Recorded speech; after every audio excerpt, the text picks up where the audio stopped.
Hey there, restaurant pros. It's Dave Scott Peters, and welcome to the Restaurant Prosperity Formula podcast. For over 2 decades, I've been guiding restaurant owners to success with the proven principles of something I call the Restaurant Prosperity Formula. I originally created the formula based on the daily practices of the most successful restaurateurs I've coached, and it's now the foundation of what I teach restaurant owners like you so you can achieve success.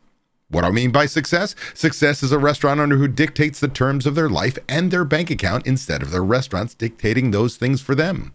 Success is a restaurant owner who has the freedom from their restaurant and the financial freedom they never thought possible. How you define success is up to you, but I do know the way to achieving it is using the Restaurant Prosperity Formula. This season, I'm diving even deeper into the core elements of the formula: leadership, systems, training, accountability, and taking action. Along with my insights, you'll hear from special guests, industry experts, and inspiring success stories from fellow restaurant owners who've turned their businesses around and found their definition of success. In this episode, number 114, we'll be doing a segment I call Flip the Table, where a member takes over and interviews me. Today, I'll be interviewed by one of my most successful and inspiring members, Kris Schoenberger. Get ready, because he'll be asking the questions. Listen in and see how Kris asks some really powerful questions and gets really personal. Let's get started. But first, a word from our sponsor. We all know managing costs is one of the most important parts of running a profitable restaurant, especially now. But between fluctuating vendor prices, waste, labor, and the never-ending list of tasks that demand your attention on a daily basis, it can be challenging for even the most experienced of us to manage costs well. That's where Margin Edge comes in. Margin Edge is a complete restaurant management software that automatically uses data from your POS and invoices to show you food and labor costs in real time. Don't wait until it's too late. Margin Edge gives you tools to make decisions in the moment, like a daily P&L, price alerts on key ingredients, and real-time plate costs, all without ever having to touch a spreadsheet. Take control of your costs, work more efficiently, and be more profitable. Go to www.marginedge.com/DSP to learn more and schedule your demo today. Kris, I want to thank you so much for doing this with me today. Absolutely, my pleasure. So we've got a long history together now, from the beginnings of your business and tail end of my old business. Tell people a little bit about who you are, where you are, and the restaurants that you run. Yep. So my name is Kris Schoenberger. I own 5 different locations in northeastern Illinois and one in southeastern Wisconsin, city of Kenosha. And then I have 4 locations in Illinois. 3 of them are one brand, BBQ'd Productions. And then I own a new concept I just created a couple years ago called Station 51. And then I also have the Lehman Mansion, which is a wedding in the event center in Lakeville, Illinois. So, got started in this, I often say by mistake. In 2009, was catering for friends and family, and in 14 decided to jump in feet first. And shortly after I opened, like within 24 hours of opening, my partner in crime, who was doing this with me, was my mom. She passed away, and it was one of those things where I felt like the world was pulled out from underneath me. And I had no clue what the hell I was doing. And literally within, I want to say it was, I don't know the exact time frame, but I want to say it was within probably about 30, 45 days. I got a little thing on Facebook from you and your old company. And it said, enter here for a drawing to win a trip or whatever to Arizona. I clicked on it. And then like a week later, I got a phone call from somebody. It might have even been your mom. Yeah. And said, oh, you want a trip to Arizona? And I'm like, yeah, well, like, what is this? And they're like, and then it was for a seminar. And I originally was like, should I go to this or should I not go to this? And I'm like, well, Arizona's cool, so why not go? So I went, and it was really cool. I still remember sitting there day one, not sure, like, is this the right thing? Because you were teaching a lot of, like, not about the restaurant stuff, because day one was always about, like, your core values and, like, what I call, like, the roots of the tree. Yeah. And then day 2, where I was like, the light bulb is really where it went off, and I'm like, this is the old saying of you could take a horse. I always screw this up every time I talk to you. Yeah. Lead a horse to water, but you can't make him drink it. And this was making me drink it. So it was like somebody, not to get too spiritual, but I feel like somebody had sent you to me, and saying that this is the person who's going to take you to the promised land. And that's exactly what you did. Well, we've made a lot of changes since then. That was a 3-day workshop. Now I just do the 2-day seminars. It's kind of mixed up a little bit, but it's the same systems. You've been out for it as well, more recently with some of your team members. So we've known each other now and worked together. Is it a decade? I'm in year 10. Year 10. It's crazy. I just hit my 10th year. So if anybody knows me, it's going to be you. You're one of on the highlights there of knowing who I am, because you were in my mastermind group at my old company. You are currently in my mastermind group at this company. So we have literally shared meals together, maybe too many drinks together. Maybe, I don't know about too many, but we've been out and we've done some stupid shit together. So you not only know me as the restaurant expert, but you know me as a dumbass restaurant person too. So I want to really thank you for doing this. This is the segment we call Flip the Table, Flipping the Table, where you as a member and friend get to interview me. We have no idea what the questions are going to be. We're just going to have a conversation, and hopefully people listening to us or watching us, if they're on YouTube, are going to learn a little bit and connect. So take it away, my friend. What is your first question for me? First question for you, DSP, is where was the very first restaurant you ever worked at? The very first restaurant I ever worked at would have been, man, I cannot remember the name because I lasted about 3 weeks. I was 12 years old, working under the table, underage, 12? As a dishwasher for this little quick serve restaurant that was in my hometown of Margate, New Jersey. And I mean, I literally couldn't tell you the name because I was like, I hate washing dishes for this guy, even though it was very first job ever, and it was under the table, underage. From there, I do remember working at an Italian restaurant and my parents' restaurant, and I was a first mate on a boat. That's the next summer where all of a sudden I was legally able to work, and so I had 3 jobs that summer, as a matter of fact. So that's interesting because obviously, I talk about this with my staff all the time, where it's like the generation now doesn't want to work. It's very hard to find them that want to work, but that I find that there's this age of that age where kids are begging, hey, can I work? So tell me and tell everybody else, how in the hell did you get a job at 12 years old? What lie did you tell? I actually didn't have to tell a lie. A friend of my best friend, Stephen Plotka, he found out that it's like, hey, I found a job and he needs another person, and it just kind of fell into it. The bottom line for me is I've always been somebody who wants to work. Now I'm a Gen Xer. I was a latchkey kid. My parents got divorced when I was 8 years old. So dad was 45 minutes, an hour away. So I grew up with my mom, and she had a full-time job, multiple full-time jobs at times, just to make ends meet. So, I was home alone. And for a summer, someone who's sitting around doing nothing. Plus I like money. And I learned that if I didn't create the money, there really wasn't a lot of money for my mom to share with his kids. So if I wanted stuff, I had to work for it. So I think that's kind of where that happened. It's like, I want stuff. I like stuff. And my friends all came from, I want to say just about all of them came from a place of money. I did not. And so work was my path to money.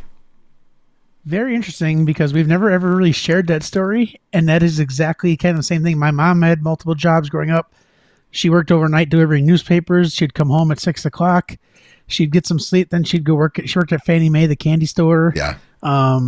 So my parents divorced when I was young too. I was 14 when that happened. So, again, I had a paper route at 8 years old. My mom was the boss, so I technically had one at 7. Yeah. Under the table. Back then, paper routes, which I think paper routes is what really helped define the worth ethics of some of the kids back in the day. Obviously, now paper routes are a thing of the past. So, I think those are one of the things that are never going to probably ever come back, right. But really help define the generational of wanting to go out there and work your ass off to be able to buy the things you want to buy. Same thing. Like if I wanted a trip somewhere, I had to go make some more money on the paper route. So, well, we can chase this. Never really had that. I'm going to chase the squirrel just a little bit further. My first entrepreneurial experience, which you didn't ask, was my friend and I created This is a kid from South Philly. Was just moved into the area. He was quite a character. South Philly. And we Sounds like we Fresh created what we called a Simonizing business. So waxing cars, washing and waxing cars in our driveway. But we were 16, so we weren't legally able to drive. And we would go up and down, knock on people's doors, and they would hand us their frickin' keys. We'd take their Mercedes and their Cadillacs and all this and drive them to my house, put it in the driveway. We'd wash the car, wax the car. Wow. We would then take it back. So, think about, where you go, that work ethic and entrepreneurial spirit started really young with me. Yeah, no, that's, I look back at those times. My first entrepreneur thing was I sold rocks on the side of the road. You I used to go find rocks? Legit. I would, but here's the thing, and I've said this story to you plenty of times. I could sell rocks at 6 because I was cute. I can't sell barbecue at 30 because I'm cute, because it doesn't work. Yeah. So, but yeah, I used to sell rocks, and then I started a little handyman company at 12 years old, which that was a shit show in itself. But yeah. But very interesting. I didn't even know that we had some more ties to that. So let's go back to the restaurant Sure. industry. Obviously, you've worked all different things in the restaurant. You've worked from dishwashing to serving to bartending to managing. What is your absolute favorite thing to do inside of a restaurant? What position? Man, I will tell you, there are 3, and I kind of rank them. At the bottom, when I was in college, I was a doorman at a bar. That was pretty cool for all different reasons, but primarily because I got to flirt with women all day long and bust people's heads Not through DSP. the door. Not DSP. My next was really bartender. Bartender, you were on stage. Like at the time, I was an improv comic, performing on the weekends, and it was like, so I was always on. But my all-time favorite is a manager on the floor, because the whole restaurant was my station. It's the whole place. And I got it to a point where I worked for an independent operator, Bill Gerard. He was a banker, retired banker. We had a brew pub called Coyote Springs Brewing Company and Cafe in Phoenix, Arizona, the first location. When I started working with him as a bartender, we were doing $700 on a Sunday. And we were growing. And moved into management, and I was on the floor. And it got to a point where people stopped saying, I know Bill the owner. Is Bill here? They say, is David here? And at that point in time, Sundays were my day. We went from $700 on a Sunday to $7,000 on a Sunday. I mean, I owned that place. I loved it. It was magic. So all-time number one favorite is a manager on the floor. I'm a front of house guy. So let's flip that. What is the worst position you hate? Like if there's one position you never had to do ever again, what would that be? I don't ever want to wash dishes again. Really? I was more, I'm more amiable to it when I was a manager, because I was filling in, and it was necessary evil. But as a teenager, oh my God, it's thankless. And this is why, I tell people that in the restaurant, the most important person in the restaurant on a busy night is your dishwasher. On a slow night, they're bleeding you dry. But on your busiest night, if you don't have tongs, if you don't have pots and pans and plates and glassware, like there's nobody more important than your dishwasher. And so when you've got a great dishwasher and they stay with you for years, like they are worth every penny you pay them, because they make the place go round. But man, sitting in a dish pit and getting soaking wet and not my thing. So funny. We're exact opposite. I love the dish pit. Instant satisfaction. I want people. Give me a show. Let me go out there, be the show. That's what I want to do. All right, so you just talked about people. Let's talk about the people. Obviously, the hospitality industry is all about taking care of the guests that come through the door. Tell me a memorable experience that you've ever had with a guest that it'll never forget you, it'll never leave you, it'll always go with you, and you'll always remember either a guest or a story or an interaction that you had with somebody on the floor, whether you were managing, owning, anything like that. I that's a tough one. I don't know that I have one magic moment in my head through all the years. There's just so many. I think about this. Instead of a magic moment, a specific person or interaction, it'd be multiple interactions when Coyote Springs was young, and we were building one customer at a time. And I got to a point where I'd come around the corner and I would stop at table after table after table, and these people became regulars, and they started to love the place, and the sales started to build, and we had this fun energy. And I think one of my favorite memories of Coyote Springs, and this is how I met my wife, God bless America. Can't imagine. After 9:00, we were a bar. We were a restaurant, and then we were a bar. And for birthdays, we would give away a shot, and the shot happened to be the blowjob shot. And you don't do this today. Anybody Why am I listening not to me today? surprised? Yeah, don't do this today. So I would come out and make a big thing about it with this, a tray and a blowjob shot with the whipped cream and the whole bit. And I'd go, hey, everybody, it's Sue's birthday. She's going to do a blowjob. Make sure, no hands. I'd make them put their hands behind their head, swallow the damn thing, kick it back. Believe it or not, this is how I met my wife. I didn't know at the time. She later became a server for me, which makes the story even worse. But, that was the fun part. It was just creating this energy and fun. Wouldn't do it today, day and age, with sexual harassment claims and all the things. But it was a blast. I just remember creating so much fun on the floor. And that was one of the little things that just got me jazzed. And it's crazy because out of all the stories that I've had with you and all the conversations I had with you, I know that you've worked in numerous places. That is the one place that I always remember as Coyote Springs. So your passion behind that was it's something that I can remember. Every single story revolves around that place. It was magic. I mean, that was the opportunity. I was a franchise sales and compliance person coming out of college, and I got laid off. And so I went and bartended so that I could start my business doing franchise compliance and sales. And while I was building that business, I got sucked back in. Like, I've tried to get out of this business at least 3 times in my life. And the reason being is I love the business. I love hospitality. What I didn't like was the culture and my boss. I had a general manager at Coyote Springs, as a matter of fact, that I wanted to strangle. And I in fact, one point in time gave my notice to Bill Gerard, my owner, and he said he wouldn't accept it. And next thing you know, 5 years later, I left. But with that said, when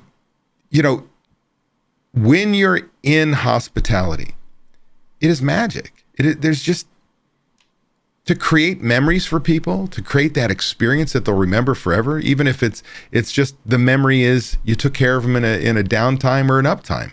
There's something magical about it. And I can't imagine doing anything else, but I've been sucked in, No, I can't remember because we've shared so many stories, but I remember early in us talking here, you also did own a restaurant at one point too, is right? No, it was our family's restaurant and catering business. Got your family, sorry. Okay, yeah, in Linwood, New Jersey.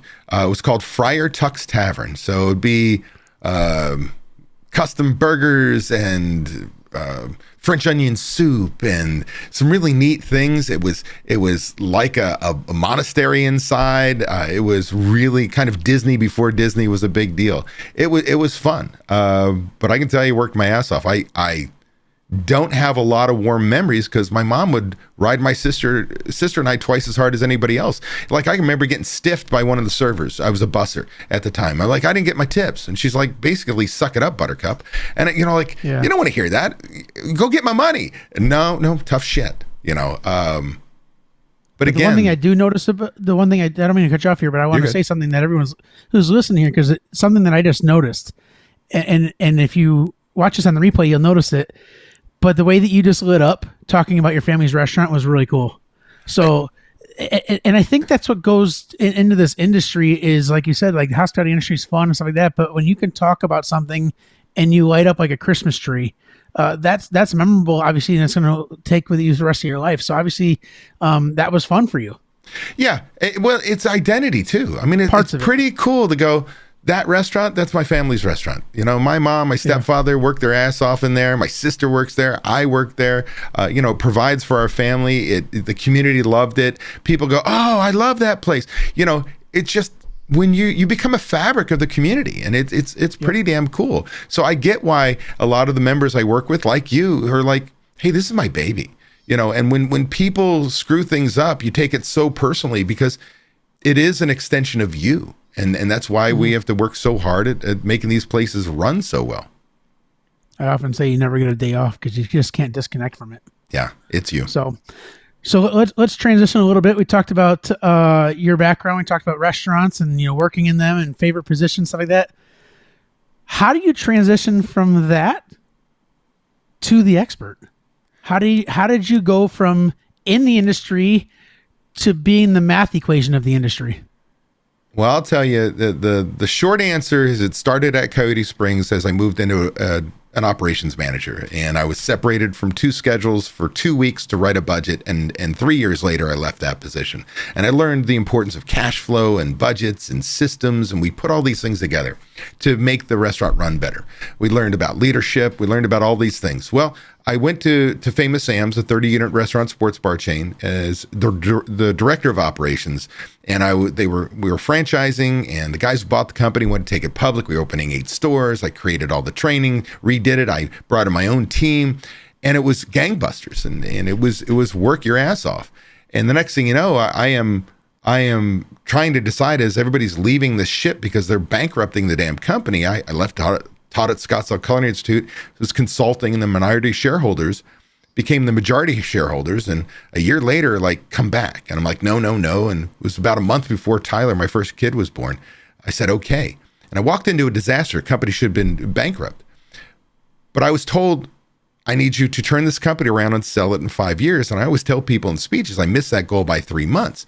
Well, into year 4, I knew, as people were looking at us to buy us, that I was going to sell myself out of a job.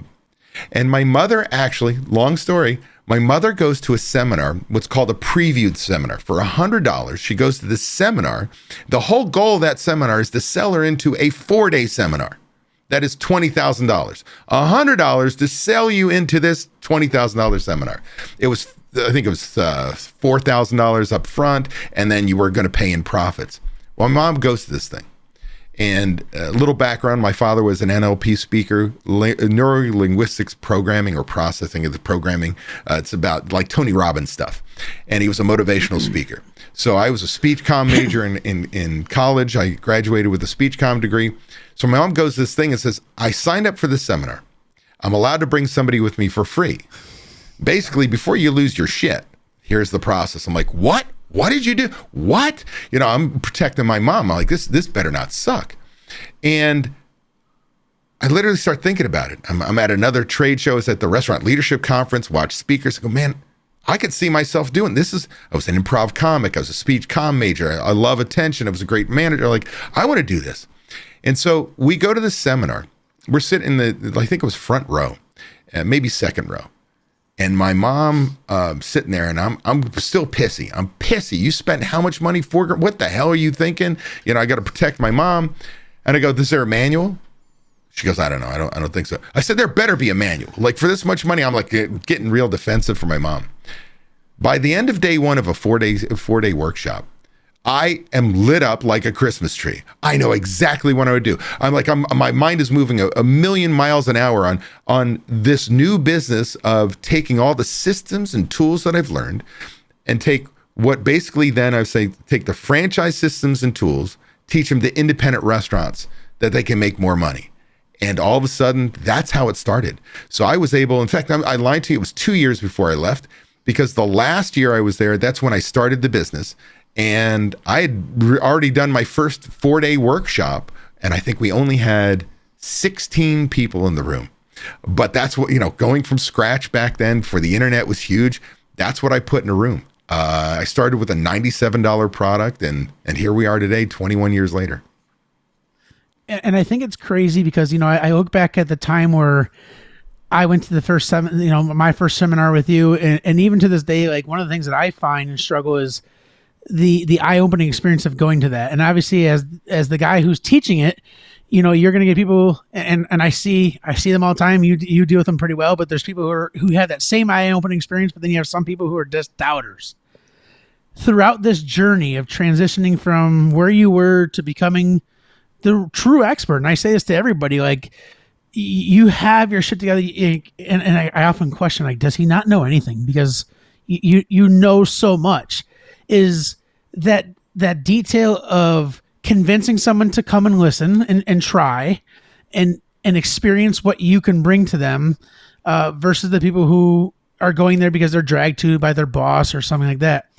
How do you transition, or how do you deal with those type of people that are the doubters or the naysayers, of saying, "Oh, you're the expert," which I know you are because I've been through it, and I've lived the savings of, I often talk about the portion of the French fries. Like, how do you deal with those naysayers, and then on top of how do you deal with the naysayers, because I think I know you're going to go with it, is how do you take that and turn it into fuel to make more people profitable?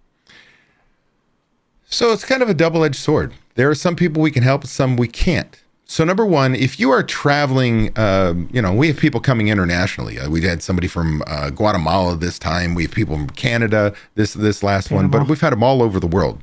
China, Japan, Trinidad and Tobago, Kirk and Caicos, and like, you name it. If there's a country, damn near been there. It's been amazing. A 21-year journey. If you come there and you're the restaurant owner, you are already at least open to change. You don't know what you don't know, and you want to learn. So I've already got to step up with you because you've invested money, time, and you want to make a change. So for the majority of that room of restaurant owners, we're in a good spot. But there are certainly those naysayers. Our good friend Brad Hackert, who became a coach and consultant for me for so many years, and now is just a rock star in Florida / Alabama at the Floribama group. Like, he's a rock star, but he came to the seminar because it was in Vegas. He says, if it sucks, at least I'm in Vegas. Well, he was stuck in there when it was a 4-day seminar or workshop, all 4 days, because, I'm kind of a bug light. Once I get started, I say my claim to fame is I'm not the smartest guy in the world, but I will present the most boring information, more real world, exciting, and entertaining than anybody else. I'm a math teacher, and I get you excited about counting shit and doing the things, right? And so, I've got a great leg up on that. So if you've gotten there, I've got your attention. I'm going to tell you what your pain is. I'm going to tell you how we can fix the pain, and I'm going to show you the path on how to get it. And the reality is, the things I teach are extremely easy. You know that. They're easy as hell. The hard part is the people part. And that's what I keep, stressing is you've got to become the leader your restaurant needs. Now, they may have brought a manager with them. And the manager may be like, oh, bullshit. What is this stuff? This is real work. You're going to make us corporate, all that wonderful stuff. And I, to a person now, say right at the beginning, I said, one of two things is going to happen with the manager you brought. They're going to be so excited. Either they're going to be so excited and to go home and they want to make change and they are motivated and they're going to kick ass, or they're going to quit. They're going to quit within, 3 months or so, maybe even quicker, because they're like, oh shit, this is real work. I said, either way, you win. Like, I don't want to take any more of my time and money and invest in somebody who's going to sabotage the change that we need. And I go right at it. I say, hey, if you leave this room and you go home and allow the 1, 2, 3 employees tell you why it won't work in your restaurant, like, you've got to let them go. You've got to let them make a choice, because not everybody likes change. No matter whether the change is good or not, it's just change. And you've got to be, strong enough to say boogie. But I think the biggest thing is when you get that motivation, those people that do buy in. Makes you feel good too. It's my love language. It's seeing that energy level, and people come talk and go, oh my God, I can't wait to go home and do this. Da da da. The real world says, though, you're going to go home and you're going to have people say, can't be done. You're going to have people who slow down the process. You're going to have shit hit the fan, and it's going to derail your process. The key is getting something done. Pick that 1, 2 things that you from the seminar and go put it in place, get success. And then you get motivated, you get motivated.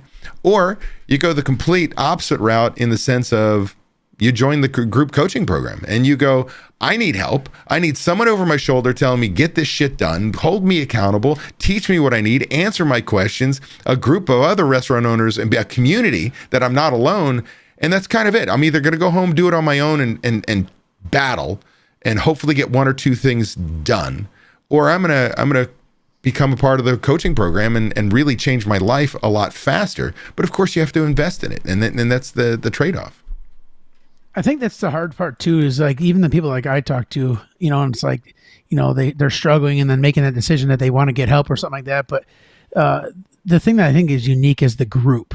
We've talked about this in the past between me and you, and with your old group, and now with the new group, and and you also talk about mindset. The mindset of the group is just, it's priceless. If that group costed, $3,000 a month, the amount of money that you gain from going to the group, or the resources you have, is incredible. So I think that as we talk about, that journey of going from, the expert to the seminars to now you have these the coaching calls and stuff like that, like, it truly is an incredible journey. I know that I've, lived through a lot of it myself, and you talk about the three most important things that a restaurant needs, and it's like you've instilled that into my body. Recipe costing cards and budgets, and just all these tools and resources.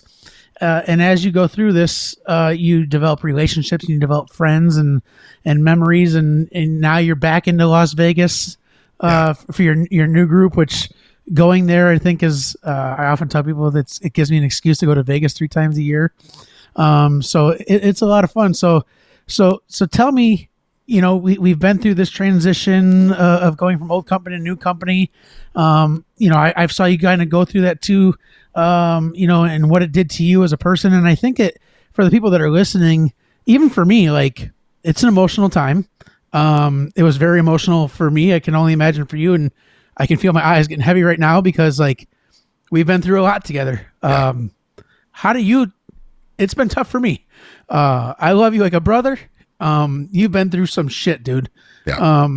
How do you get through it? Because as a guy that loves you as much as I do, like, it hits me. How do you get through the tough part especially the tough part that you have been through, the tough part you have been through of everything that happened with your old company to your new company? Because I'll be honest, I think right now you are at the top of your fucking game. Thanks, man. And I thought that you were at the absolute bottom.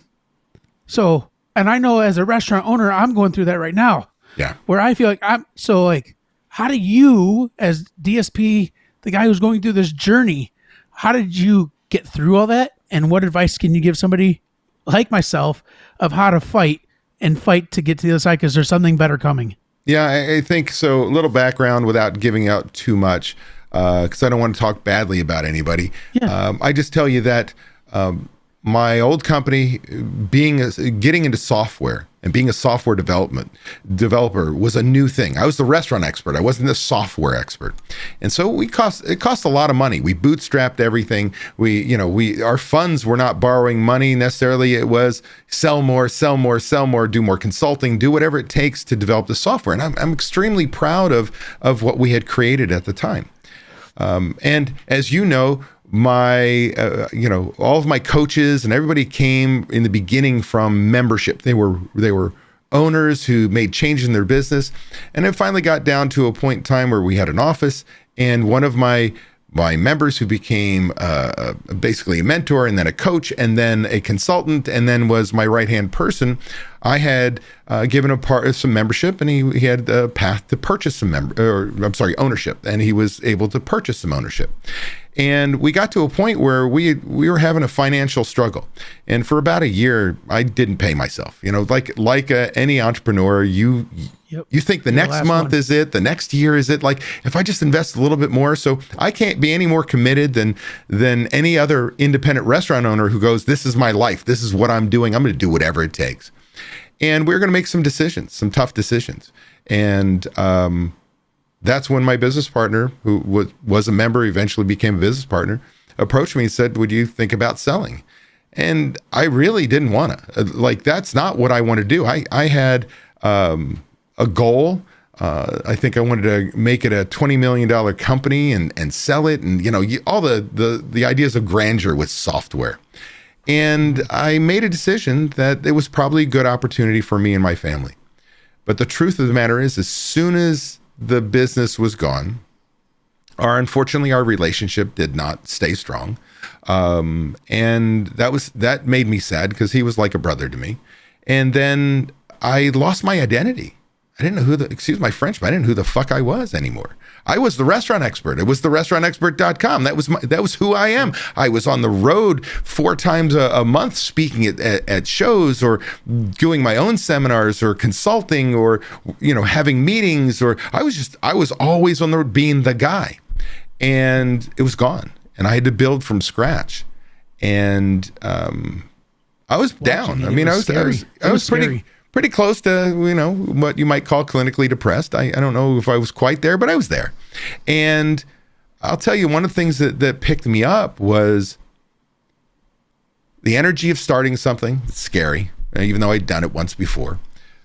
But it was when I realized that I had all of my eggs in one basket as the restaurant expert. And that's when I started rowing again. At that point in time, just before I got bought out, I had a heart attack. I was the heaviest I'd been in a while. So when you see my training videos, I've got this puffy, white, pale face. It was literally right after I had the heart attack. I started rowing again. So I rowed in high school. I was a scholarship athlete in college, rowed at a D1 school. And I took 30-something years off. And now I'm 4 years back into rowing, 3 years competitively. I've traveled to Germany and England to row and race, and Canada, and it's been amazing. And so all of a sudden, I'm now a restaurant expert, and I'm a rower again, and I'm a dad, and I'm a husband. And so now I've got this balance that all of my identity is not weighed in one thing, because the realization with building my past company is I was like a typical independent owner. I was working way too many hours. I was doing whatever it took. I was missing my kids' birthdays. There was a speech in New York. Sorry, Brooke, this is the 4th year in a row. I'm not going to be home for your birthday because there's a show I got to go speak at. And so I think it was when I started to balance my life with some other interests, because rowing, while it's an amazing physical thing to get me in shape and all those wonderful things, it is still a passion for me. I was a D1 rower. In my brain, I'm like, I was the shit. Now, I wasn't at the top of my game at Northeastern, but I was still a D1 rower. And that brings me joy. It's like some people like the golf, they shut everything down. When I'm rowing, I can't think about anything but in the moment, what the workout is, the person in front of me, we've got to flow together. I've got all these mechanics that have to happen at the same time, improving. And it's like a vacation, and I'm on water.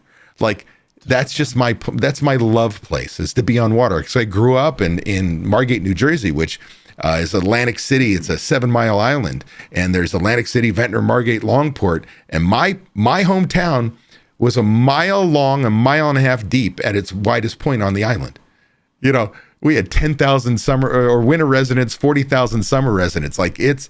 Water is just, it's where the magic happens for me as far as relaxing and being one. And so I think what got me through it was finding my way back to another passion, that my identity wasn't just one thing. It was being multiple things. And I think that I was out of balance. So from somebody who's been through that with you, I just want to tell you, I'm proud of you for what you've been through. I know you've said it to me plenty of times, and, for stuff that I've been through, but I think you are in the highest, from the time that I've known you, that you're highest of everything right now. And I'm so excited what our group is doing. I love being a part of it. I love seeing the magic, and that's one thing you always strive to make sure everybody understands, is about the group. It's never about you, which is so magical, because you could literally just sit there and not say a word. We could ultimately all run the show, and there's gonna be magic that happens. So, you're still the coach there that helps coach us along, but it's truly incredible to see the amount of lives you've changed in the time that I've known you in 10 years. I appreciate you for everything you've done for me and changed my life. And, it's really cool to see you really grow from the restaurant expert to the restaurant genius. So I appreciate I'm super proud of you, brother. Thanks. I'm excited for where you go from this. I got 2 follow-up questions for you. Okay. The second to last one I'm going to have for you before I do my last one, which will be a little bit more fun, is what advice can you give to a restaurant owner out there who's struggling, who might need a little bit of pep or a little bit of advice for the future? So I think it goes back to the basics. Number one is, there's something I always say. I've said it to you in the past, and I live it. As an entrepreneur, forget about whether you're a restaurant owner. As an entrepreneur, we feel the weight of the world on our shoulders. Like when I was a manager, I was God's gift to the restaurant business. You couldn't have told me any different. I was the best server, host, busser, food runner, expo at the same time than anybody else. I could just pile on hours, and I was awesome at what I did. The moment I became an entrepreneur, I became the black hole of death. My desk, I joke around that I'm undiagnosed ADHD. So it was like, where's the next thing? And did I finish this? And I got a deadline to get things done. Well, as an entrepreneur, you feel all this pressure, and we're allowed to have bad days. Give yourself permission to have a bad day.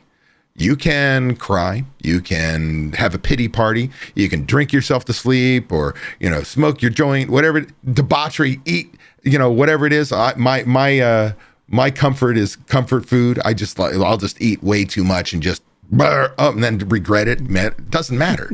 So do your debauchery, whatever it is that makes you think you're going to feel better, which it never does. Have your bad day. The key is what you do tomorrow, the next day. If that bad day becomes 2 days, 3 days, 3 weeks, 3 months, 3 years, then we're always going to be stuck, and it's hard. And it doesn't mean we don't, it's not a straight path up. It is a roller coaster. We go up, we go down, we go up, we go down. The key is that when we're at our down moment, that we realize tomorrow I've got to take action. What can I do? What's in my control? I just got kicked in the teeth because of a loan payment. I got kicked in the teeth because of the government. I got kicked in the teeth because of an employee. Doesn't matter. Something happened, and that was out of your control. What can you control? I can tell you there are times building this business, and there's still a roller coaster with the economy and COVID and all these things, kick restaurant owners in the ding ding, and all of a sudden nobody wants to spend any money with coaching. And so it becomes really tough, and I got people to pay and things to do. And so, when sales are down, I get there, I'll get all frustrated and go, oh my gosh, what am I going to do? And then I start searching the internet. Is there a coach I can work with? Is there a new software? What can I do? I'm going to do another webinar. I'm going to go out there, do another speech. I'm going to get on the phones. Whatever it takes, I'll do whatever it takes. And so you as an operator, when you're in the gutter, you've got to realize you're the only person that can pull you up by your bootstraps. You have to switch from a fixed mindset, oh shit, all these things are happening to me, to all these things happened to me, but in a growth mindset, I will find a way. I will outwork it. I will outspend it. I will find a way. I will be successful. And I think that's the biggest thing.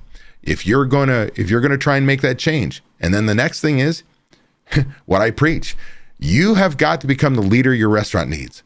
And that where you need systems in place for everything that you do. You need to learn every day. And once you learn it, you need to train your managers, because if you're the only one who knows how to do it, you're a prisoner. You got to hold people accountable. Without accountability, shit doesn't happen. And more importantly, as my dad said, ideas are cheap. It's the people who put them into practice that are priceless. You have to take action. You can gather all the information in the world. You can put training in place. You can even try and hold people accountable. But if you never take action, none of it happens. And that is the restaurant prosperity formula. It's not rocket science, but it is really how you get it done. Amen. All right. You ready for the last one? Sure, man. This is a fun one. It's going to be a 30-second hot seat question. Just answer your first answer that you can think of. You ready? Okay. It's going to be a series of 5 questions. First one, what's your favorite color? Blue. Good choice. On your shirt. Favorite pizza topping? Pepperoni. Okay. Favorite sports team? Shit. I don't have a favorite sports team. Give me another question. I really don't. I've stopped watching sports avidly. I don't follow anybody. All right, here you go. Go ahead. What sport did you, what's your favorite sport to play? Rowing. Crew. Okay. Number 4, favorite car? It was my old Audi A7. That thing. Is that the one that I saw? Is that the one that I saw when I used to see driving around? It was the red. No, it was red. No, the black one was okay. My Z. I had a Z. Okay, I like that one. All right, and last question. This one's a fun one, but you can't expect anything less from me. If you were a professional wrestler, what would your wrestling name be? Doomsdave. Doomsdave. I love it. That's all I got, my friend. Hey, thank you so much. This was a blast. Honestly, I like to throw that question out there too. The other question I always ask people is, if you could be any shoe in the world, what kind of shoe would you be and why? I would be a water shoe so that I can go anywhere I want, whether in the water, on the rocks, through the mountains, the shrubs, doesn't matter. I'd be a water shoe. It gives me the flexibility to do whatever I want to do. There you go. That's my last one. Thanks, brother. I appreciate you very much. And I look forward to doing this again with you sometime in the future. Thanks, brother. Of course, brother. Love you, man. Love you too. Later, buddy. Ready to take the next step towards achieving restaurant prosperity, freedom from the daily grind, and the financial success you deserve? Book a discovery call with Ryan James to learn about our group coaching program. Ryan will guide you through how our program can transform your restaurant and help you achieve the prosperity and freedom you've been striving for. Click the link in the description below or visit dsp.coach/talk-to-Ryan to schedule your call now.